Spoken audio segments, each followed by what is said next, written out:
I'm Dr. Cath Watson, and today PD Insurance has asked me to talk to you about how to choose what breed of dog is going to suit you.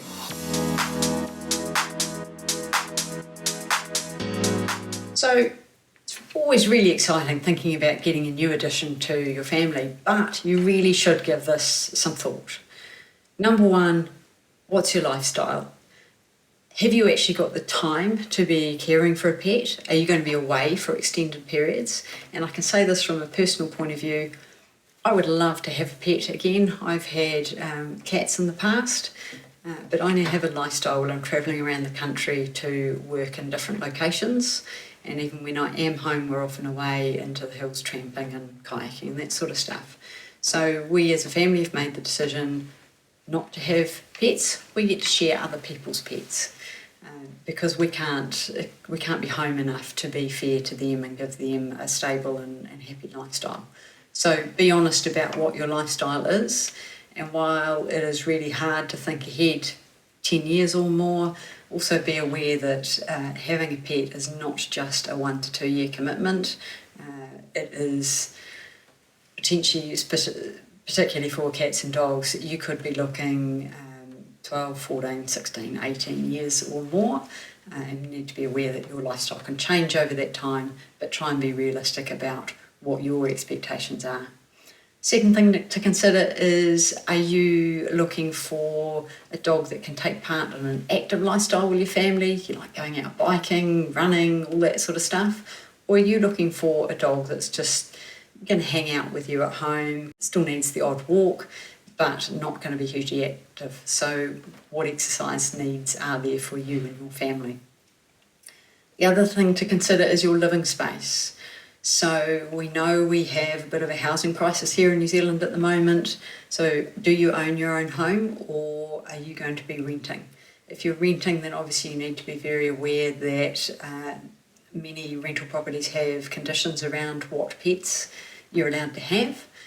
And in some cases, or many cases, unfortunately, rental properties won't allow pets at all. So if you're in a renting situation at the moment, is that a stable renting situation? Are you going to be able to have a pet ongoing if you do need to move? And just be aware of the restrictions that's going to put on.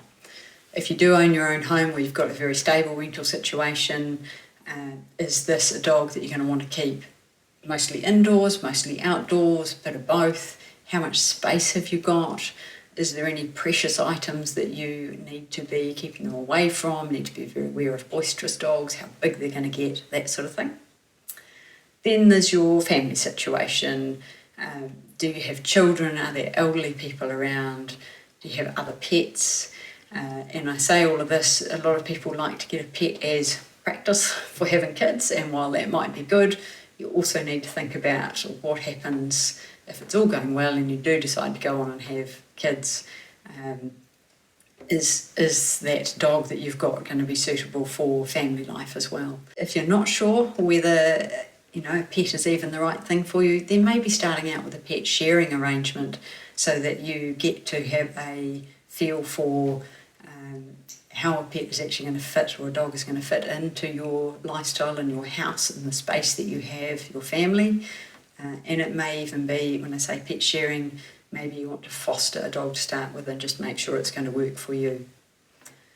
There are some other things you need to consider, so having a budget, understanding what the costs involved are for a dog. If you want a pedigree dog where they're going to come with papers and so on, then you may well be paying a higher price. So you've got to consider the purchase price, but actually the biggest costs come in the day-to-day care. So that's providing food, shelter, bedding, leads, collars, all that sort of stuff, but also preventative health care, worming, flea treatments, vaccinations, that sort of stuff. So taking out something like pet insurance to help cover those costs, but also understanding what those costs are likely to be. And while we don't have crystal balls to predict the future, we do know for certain breeds that there are more common problems, and some of those are going to be more costly. So just understanding if there's a particular breed you're interested in, what are the costs you're likely to be up for with healthcare over time. Now, we talked about lifestyle before and time management. So anytime you have a new addition to your family as far as a pet is concerned, there is going to be a time commitment there to training them, providing environmental enrichment, whether that's teaching them new tricks or spending time with them, just mooching on the couch, that social interaction and so on. And are you going to need some help with this, or have you got help already lined up? And that's where a pet sharing situation can work quite well. So just understanding all of those factors in terms of whether the breed is right for you. First of all, is having a dog the right thing for you and your family? So like I say, considering your lifestyle, your living space, your family conditions, the budget that you've got, the time that's required for training and their lifespan. And then all of those considerations you need to put against the breed that you particularly want, and understanding what restrictions certain breeds may put on your life, or what wonderful adventures you can have with certain breeds as well.